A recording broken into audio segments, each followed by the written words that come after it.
So the mayor's job is really to set the chairs, fill the water glasses, bring people together, and bring some confidence to the community that, you know what, we're here to serve you and we're going to go this way. And I think that's what the people want to hear, and that's my skill set, and that's what I know I can bring. This episode of Bring Back the Porch, brought to you by Bernie Leahy, River Street Realty. Let's get you home.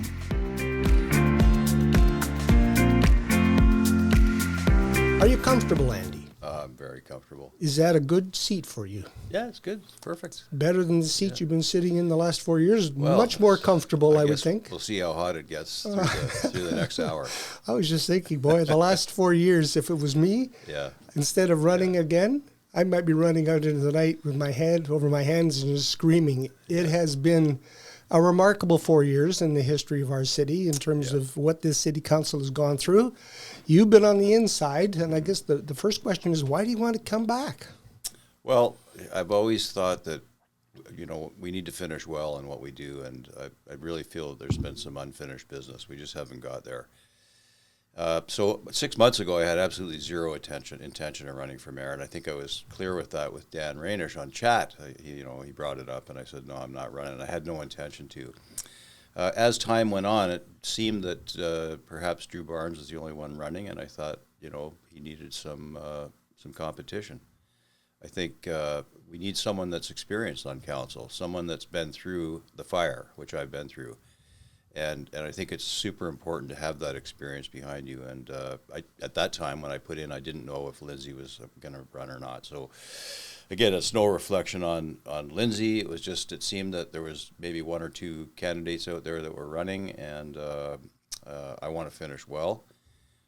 I think I'm going to be straightforward. My leadership skills, in my view, are my strong point. I was, as you know, the police chief for 12 years, and a 40-year career on the police service where I was our SWAT team commander and, worked my way up the ranks, deputy chief, inspector, and chief. And so I know how to lead people in I guess, good times and in critical times. So I'm very confident that when I'm the mayor, that there won't be any conflict like what we have experienced. And again, I don't want to disparage anyone else, and it's been a tough journey for everybody. There's been just a lack of leadership experience at the top, and that's nobody's fault.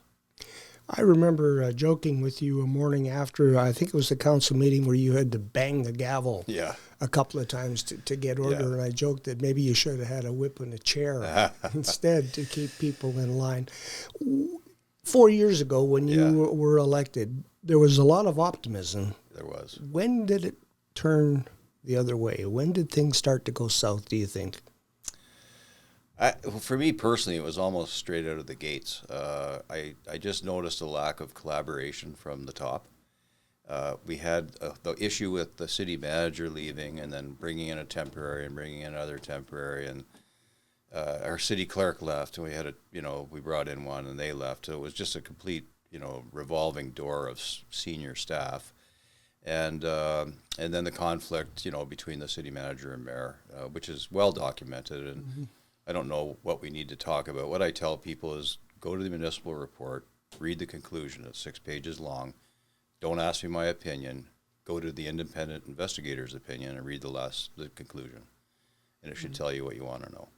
That turnover of senior staff at City Hall, was that a cause or an effect? Were they leaving because they didn't like what they were seeing, or were they just going to better opportunities? I think both. So we've had a challenging 4 years in a number of ways. So we came out of the pandemic, because, we're all wearing masks at our soiree, our beginning, when we're all happy and getting along. And then, so a lot of people came out of COVID, the expectations of people were different, and I found were more polarizing in their views and much more verbal about what they liked and didn't like.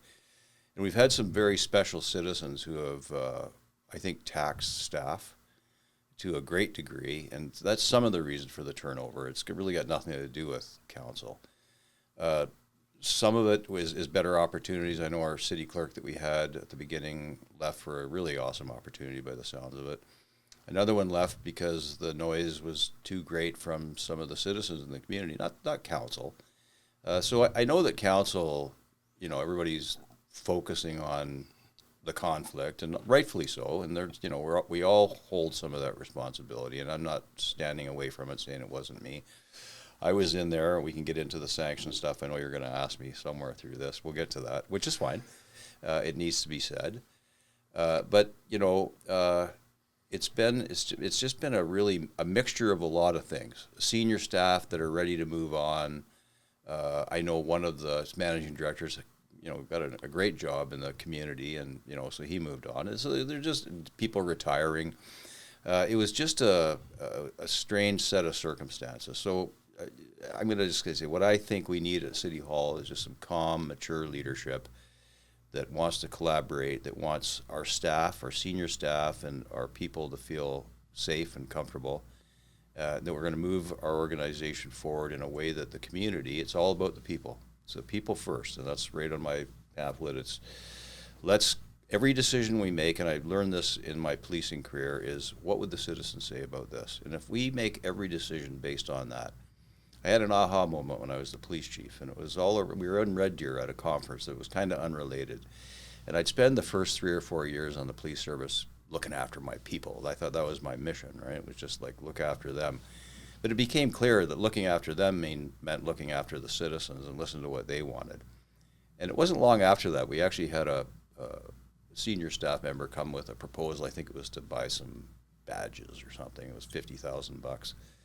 I said, why don't you take that out to the community and ask 10 citizens what they think of us spending $50,000 on shiny new badges? And the project died because nobody could actually justify that. And it really was kind of a moment for me when I thought, when you just concentrate on the community and say, what would the community think about this and that? And I know some of this conflict that's been going on maybe communicates the opposite, and I completely understand that. But that kind of rolled out the way it did. Some of the I guess, what would you call it, dissension. Mm-hmm. But I will tell you that any council, they have discord. The citizens, they elect 7 or they elect 9, and they're from all different walks of life. You got people that think, if you want to use right and left and all that, and everywhere in between, and the things that they get on council for. So giving this a lot of thought, we have to learn from the last 4 years and say, okay, what can we do differently to apply the next 4 years so that we are concentrating on our citizens?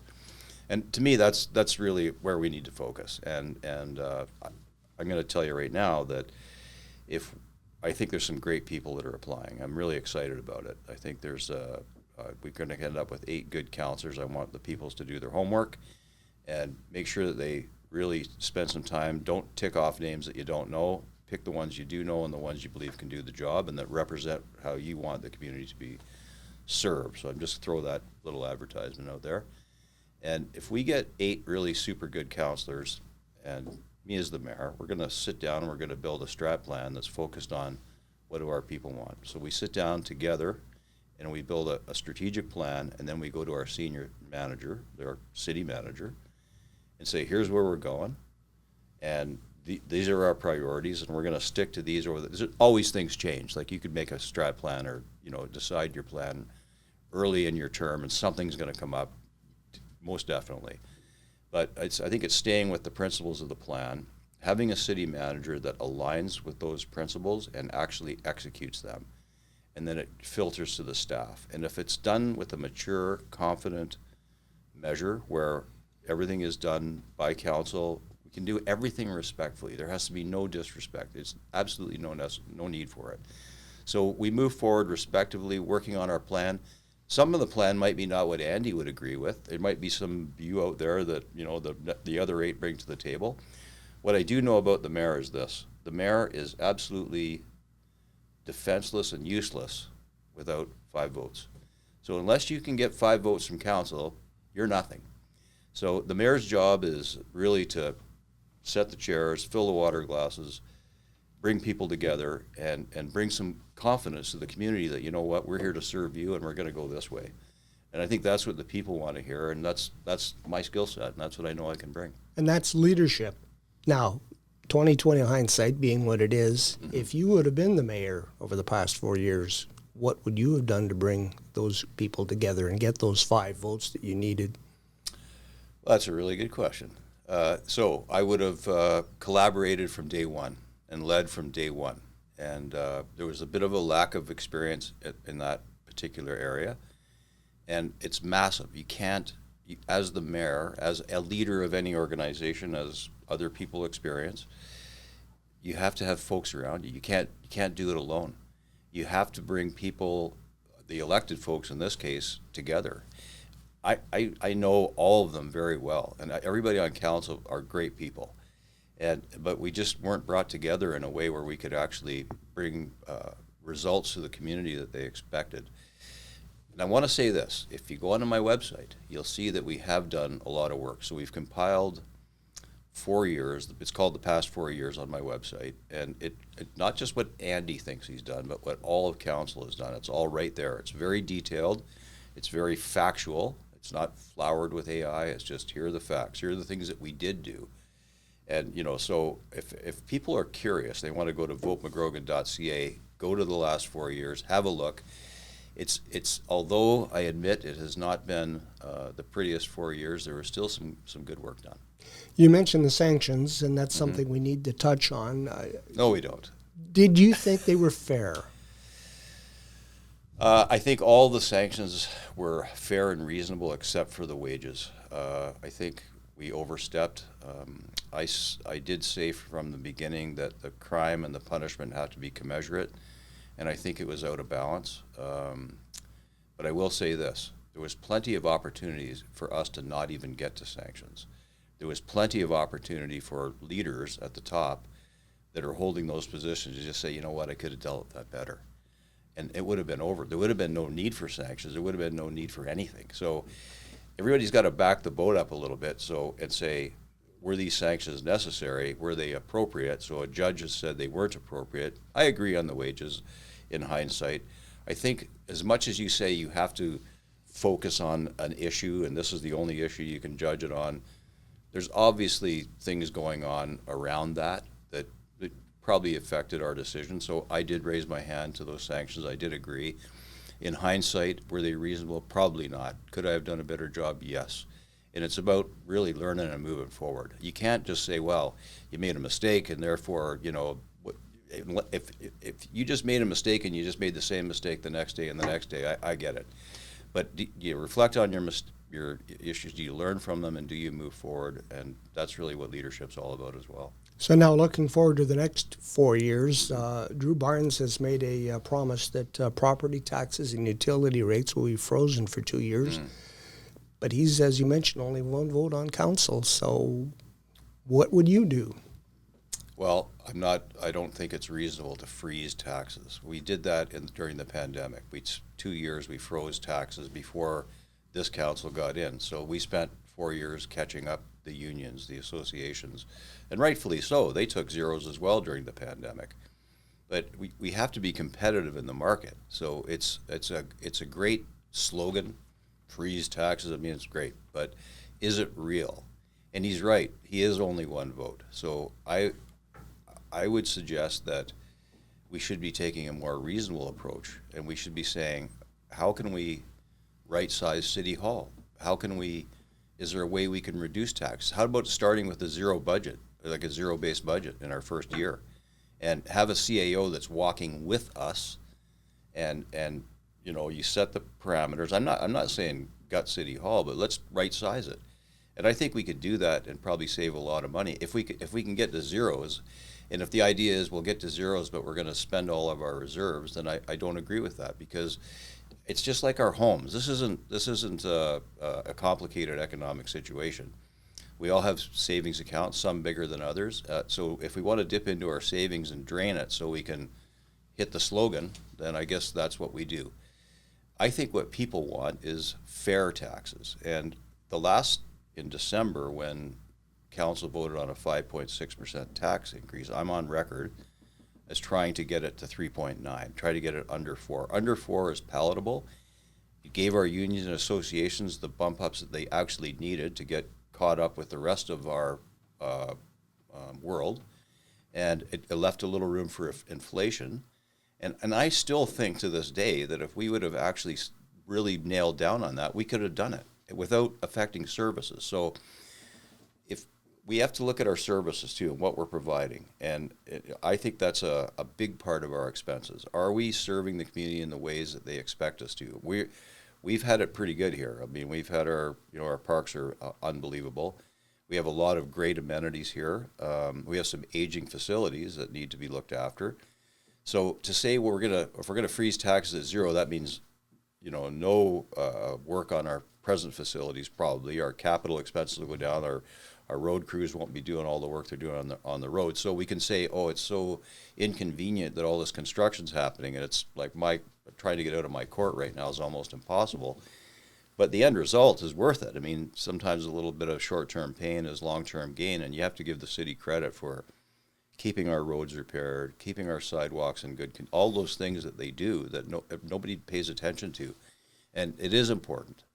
I know you're going to go to Division Avenue, so let's just go there. Let's go to that burr right now. Go there, but I was just going to follow up with the budget process. Sure. You do a 2-year budget. Yes. And you just started the first year, I think, in December. Mm-hmm. So the next time that the new council will look at a budget is 2 years down the road. Well, there is, but they have to revisit this budget as well. So the next year of the budget, this new council will look at. So I think we need to sit down as a council and say, is this where we want to go, or is it somewhere a little bit different? Mm-hmm. And I'm all into that. I'm very worried about. I always say, you know what? Here's our tax base. It hasn't been growing much. We need to do something there. So we just keep taxing the same folks over and over. It's like we run out of money. We just tax the same people all the time. Well, what about growing our tax base out? How do we do that? We do that by attracting business. Well, how do we do that? So we create incentives. Well, how do we do that? So it just keeps going and going, but we're not doing it right now. So let's do it. Let's actually do some things that stimulate our economy, expand our tax base so that it's not the same people paying all the time. Because at the end of the day, the people, and they've already said it, I can't afford another 1%, let alone 5.5%. And we have to listen to that. So I'm a senior too, I guess, and I know it's hard to tell, but I'm concerned about 10 years from now and living in this community and want to make sure that it's affordable and that my neighbors find it affordable. So how do we do that? And we do it by building our tax base, not by taxing the same people over and over, more and more. You mentioned listening to the people, the taxpayers, the citizens, and you mentioned Division Avenue, and the people have spoken out rather loudly that they don't like that. So I'm wondering how that happened. Well, that happened for a number of reasons. Let's back that project up and say, why did we even touch Division Avenue? It wasn't to make it pretty on the top and put nice red pavement on there. The whole idea was all of the deep services had to be replaced. It's been 50 years since a lot of that had been replaced. So they knew they had to go in there and replace the underground pipes. And they said, well, there's an opportunity for us to, create the upper level with the multi-use path. So I know council is blamed for every mistake of every project, but we don't go out there with our hard hats on and decide all the details. The one thing I've learned, and I hope the city has, is that we have to be a little more careful of the details because the devil's always in the details, and that's what got us this time. So my view of Division Avenue, it's beautiful, multi-use path, there's room for it. We could have made the streets another 6 feet wider, in my view, and we could have done without the boulevards, the bump outs. So, but you talk to the engineers and they say, yeah, we've learned from this too, right? So this is one of the first times since I've been on council where people have gotten up and spoken about their displeasure for a project. And again, are you going to learn from it, or are you going to just ignore it and move on? So better consultation up front. So we consult on the big plans, the master plan, the master traffic safety plan, and you've agreed to that, so now you've agreed to narrowing of streets and roundabouts. And no. So I think what I've learned is you have to concentrate on those little details and ask the right questions. And it takes a while to kind of, I guess, realize that for instance, who would know that they narrow the streets in an effort to slow down traffic? Well, I was a cop for 40 years.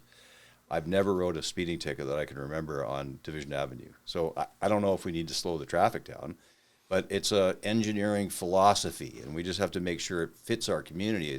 This isn't Toronto, not some big urban center. This is Medicine Hat. Our vehicles are very important to us. We are a vehicle-orientated community, and I think we missed the boat there. That's just my opinion. I'm not speaking on behalf, obviously, of council, but we missed the boat there. But did we learn?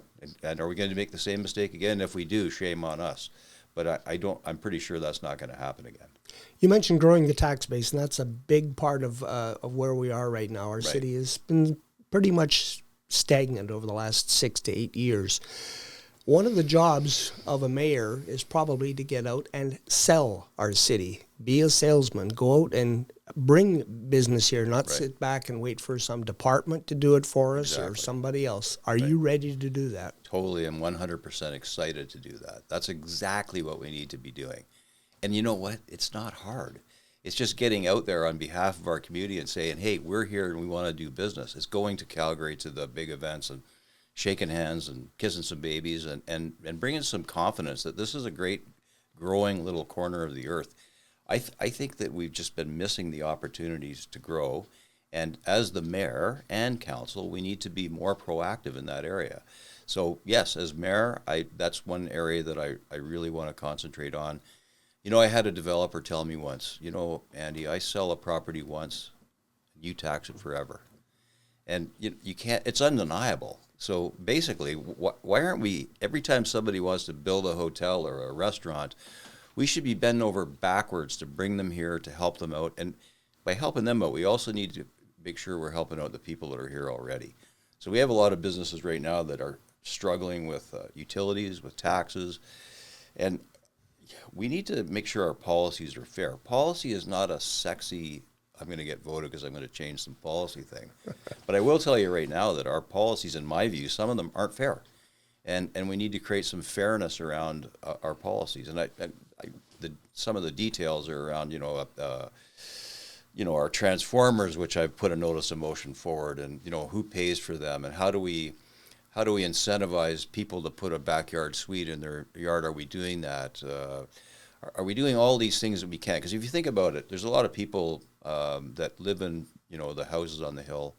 They have a whole backyard that they really don't need. If they put a backyard suite in there, they're getting income so they can stay in their house longer. That's good for everybody. They're paying taxes there. Now they're building a suite that we're going to tax, and there's going to be electricity going to it. It's a win-win. So the people that build the suite win because they get revenue. The city gets revenue because they tax it, and there's more utilities being paid. So we should be really concentrating really hard on. That's a small issue, but we could do that times 100. You think about how it would increase our viability as an affordable community as well, right? You put a suite in the backyard, and all of a sudden someone's got a place to live that can't afford the house at the front of the yard, and that kind of thing. So there's just a lot of things like that we can do, and that's at the small end of the scale of business. I realize there's the other end, and what are we doing to increase our big businesses coming to town? And some of that comes from just what culture do we have in our community? What are we attracting in the way of things that high-paying jobs would say, I want to go live in Medicine Hat because they have a great cultural center. They have, recreation facilities. They have all these things. So I really think it's a very doable, and it's one step at a time. It's one step forward. And again, I don't want to look back. I want to look forward and say that we need to actually just be looking for opportunities all the time. That includes working with our friends in the county and the town of Redcliffe. And I don't know if we've maximized our relationships there. And I know the province loves it when we do. So why aren't we thinking about ways in recreation facilities, on dumps, compost, all these things? We could say, how can we work better with our county so that we all save a little money for the taxpayer and make it more efficient and better? So there's just a million ways that we could go, and I'm kind of all excited about it, believe it or not. One of the other issues that this council has just looked at is an arm's length way to deal with the utilities, whether that's a good idea or a bad idea. Yeah. Your thoughts? Okay, I voted for it was defeated, and and for some good reason, to some regard. We had an excellent conversation last night about it. We asked them to come back with some other options, and they came back with 6 options. And one of the things that I thought about, between then and now was we need a kind of an MCC light. I've said all along, you take the retired cop and the lawyer and the candlestick maker and the baker, and you ask them to direct our utilities. It's a very complicated world. It's not like in the old days when, it was quite simple. They have to be competitive in order to keep our economy going down here. And there's some $1 million decisions. Like a transformer needs changing or whatever the case might be. And, I don't know if we're qualified to do it. And it's not a cop-out, but what we need is some help. We need some industry experts. So one of the things I really liked last night is they talked about a couple options around an MCC light. So we're not paying the big bucks for a separate corporation, but we're going to attract a committee of community experts. And I could name off 3 or 4 that could come in here and be an advisory, to council in relation to our utilities, where we're going in the future. I'm afraid to death of the solar panel project. It's millions of dollars, and I don't know if we're in the position to spend millions of taxpayers' dollars on a solar project that might be obsolete in 10 years. I'd like to have the experts around the table to say, you know what, this is what's financially viable and this is what isn't. Council, you make the decision. Here's our recommendation. And so I'm looking forward to that. So another thing that this next council is going to have to look at, and some of the, asking the community for their input is underway now. That would be a Southside Recreation Center. Mm-hmm. But also, there's been discussion over the last 4 years. What do we do with the Moose? What do we do with the Heights? We have a swimming pool that has been sitting there dormant for a number of years, and other infrastructure too, recreationally, the Crestwood Pool. Yes. Southside. Do you see that as replacing all those other neighborhood facilities? Because people who live in those neighborhoods are going to be unhappy if you take away their facility. Well, it's not their facility to start with. It's a city's facility. And I look at our community like a neighborhood. We're 60,000 people. So to start with, let's start with arenas because they're easy. So Sheets of Ice, I used to own a commercial property up by the Safeway on the hill, and the Moose is right there. I never saw a kid walk into the arena with his hockey equipment on his shoulder. I mean, the parents drive them there. So I think that's a myth that we could dispel pretty quickly. I'm all for multi-units of ice together for all the efficiencies.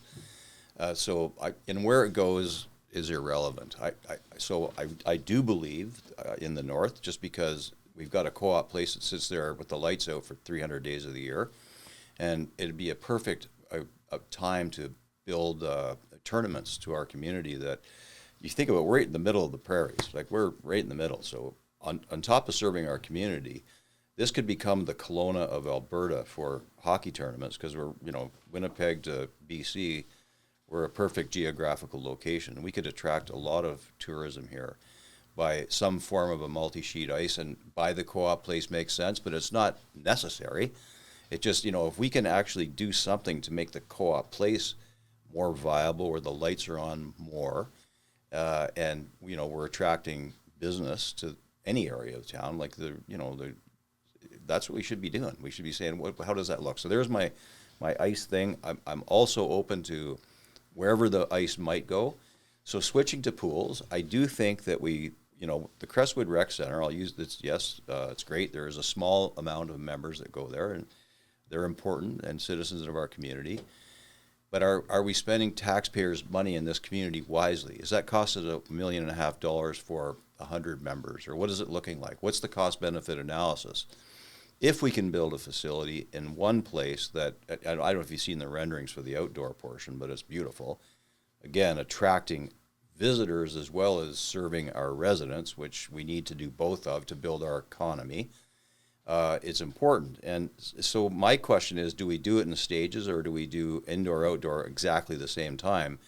Because we can say, well, we're going to do it in stages because, it's so expensive, but, inflation, and it could be cheaper to build it now and debt service it than it would be to build it 5 years from now. So I'm again, this is just me talking, and, I'm only one of 9, would be to put an indoor-outdoor together at this stage, and you can build onto it later with all the other things. And so that's how I look at it. Everybody says, well, we've got, you know, the north there, Big Marble. Big Marble is very good. I wonder, you know, I know there's an ice plant up there that apparently would service 2 sheets of ice, but we only put 1 up there. Like, why didn't we put 2 up there? But we didn't. So we'll talk about, let's go to the Heights Arena. So that thing it used to be an outdoor arena. As the Moose was, and they put a roof on it, and then they put walls on it. And how much is it costing us to run? And is there a better way to do it? Is it 2 sheets of ice that are new up at the Big Marble a better option? You know, so I'm totally open to looking at it. I think some of these facilities are too old to revamp and make viable for our modern days. But we have to be able to afford all this stuff. So it comes back to the tax base. Like, how much debt are we going to go into to provide facilities? And one thing I'm on record as saying is some of the businesses that we're in, and I always use weightlifting and fitness as an example. We have a number of companies in town that sell memberships, they own facilities, they pay utilities, they pay taxes, and we kind of compete against them. So we're competing against ourselves in a lot of ways. And what could that model look like if we change that? You can kind of see where my mind's going. Mm-hmm. So instead of coming out with a blanket, we're going to go to zero taxes, I'm saying let's start doing some things that will get us there. And if it gets us there, we get there. But let's be reasonable and realistic. Another group that has come to council with hat in hand is the Medicine Hat Exhibition and Stampede Company, with a plan to, as you say, maybe in some areas compete with private industry. Right. You, I think, were a member, the council representative on that board? Have been for 4 years. So they're a there's a shareholder meeting tomorrow night. There's no mistake that, you know, I talked to my friend Ron Edwards about their ask, and it's you know, it's massive. It'd be the biggest amount of money that the city has ever given a not-for-profit organization. And, you know, I talked to Mr. Edwards about it recently and said, you know, this council would not support it. So, you know, we keep going back to the chicken and the egg thing. What will the city fund? Well, and the province is saying, well, we'll wait to see what the city funds. The city is saying, we'll wait to see what the province funds. But what is the Stampede Board funding? And that's the third piece in there. So, again, I look forward to this new council. We've been kicking this down the road for 4 years, and rightfully so. They came to us with a surprising vision of the event center, you know, attached. And it's, if I was them, I'd be wanting the same thing, especially if I could get it without spending any of my own money. I'd want it as well. But, you know, is the market there? So actually, they're going out right now and actually doing a proper feasibility study. The Stampede Board is. So I give them credit for that. And they're going to come back with the new council with a plan. And that hasn't been done yet. So we keep, you know, one of the reasons it keeps getting kicked down the can is we don't have the information to make the decision. And it's a massive decision. Mm-hmm. So we have to be very careful. And again, it's tax dollars again. Like, what will it cost us? And so now we're down to just replacing the grandstands. Well, it's really kind of we're creating a bit of a lose-lose, because the grandstands, if they're no bigger, they're exactly the same thing, only more modern. What's the payback to the city on that? So there has to be a payback. It's not just about our cultural, you know, it's been here for 100 years. It's got to be, where's it taking our taxpayers today, and how's it going to be for our future? Are we readying that area for the future? And we have to be mindful of what happened in Lethbridge, too, with their council stepping in and having to, I guess, pick up the pieces. Exactly. Yeah. And that's everybody's worry, and it's a very legitimate worry. Another hot topic in this campaign is the people who are frequenting the Mustard Seed. Yes. The plan is, I guess, to move it to where the old labor hall was, the old youth hostel. A lot of people are wondering about, is that just moving a problem from downtown through Riverside and up to the Mustard Seed? A lot of people are worried about what will happen if that goes through. Can I ask you a question? You can ask me a question. I don't know if I have an answer. Where should we put it? Yeah, exactly. That's NIMBY in its greatest form, not in my backyard. I know. And you know what, I completely understand any opposition. We saw what it did to that neighborhood down off of Allowance when they were basically traipsing from Allowance Avenue through the neighborhoods to there, waiting, hanging out. It was very disruptive. So there's a bunch of concerns. The one concern is our vulnerable population.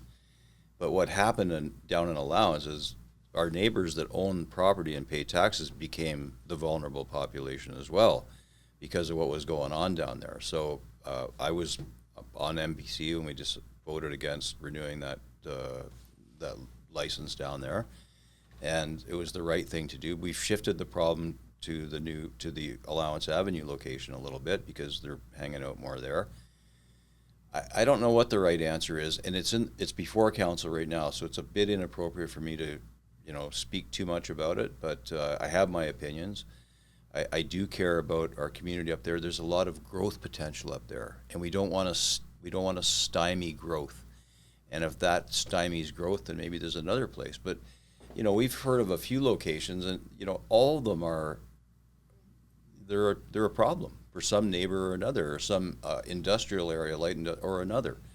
And so maybe we just need to back the whole thing up and say, are we doing the right thing at all? I mean, we can't let vulnerable people freeze to death in the middle of the winter. We can't do that. And this is a problem that when I was on the street, we didn't face very much. It was very rare to have a homeless person in the community, and usually they were just moving through. So it's a new problem that the police are dealing with now. Fire are dealing with it. Everybody, bylaw folks, they're all dealing with this problem, trying to sort it out. And I have to admit, I don't have the magic answer for that. My thoughts.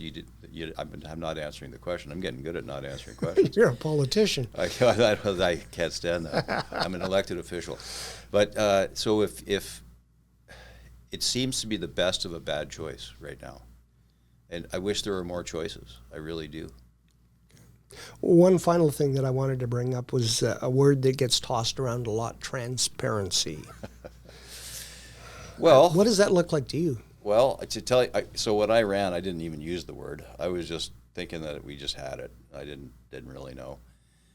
So it means everything different to different people. Transparent is just, we're spending taxpayers' money, and they have a right to know what we're spending their money on.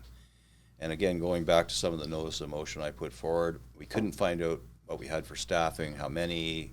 So I put a notice of motion forward to have a list on the internet with all of our staff and the ranges of pay they made. So we're not,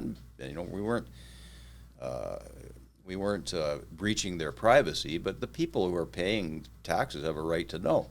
So this transparency piece, you chip away at it a bit at a time. So another thing I'm going to mention, and I'm going to defend this last council in its whole for the messiness that's been out there for the last 4 years. And one of the reasons is this council has really tried to be more transparent. That means less closed meetings where you get everything straight and then come out in the public and make those nice votes and we all look great, to being in the public and making messy decisions, asking dumb questions that we need to have answered. So we're doing it now in public, in open instead of in closed, and that creates a different spotlight on us as a group. They're saying, well, how come these guys look so disheveled, I guess, in the way they're dealing with things? Well, a lot of that stuff was done in the back rooms before, and we're trying to do it in the public. So I think we're trying our best, and there's been some, and I'm not talking about me. I'm talking about all of council. I'm going to defend everybody here. We're trying our best to be as open as we can. We should be basically getting rid of closed sessions in their entirety, unless there's a great reason under FOIP. We still try to. We do a lot less in closed now than we've ever done. So the transparency piece is important when it comes to everybody. When I leave here and I walk, I'm spending your money, and you have a right to know. You have a right to know.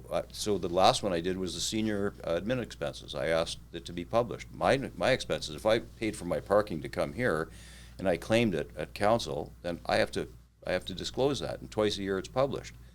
All I'm saying to senior admin is follow the same example. So whatever you're spending your money on in your expense accounts, whatever you're doing, you're doing business on behalf of the community, and if you legitimately are, then you should be honored to do that.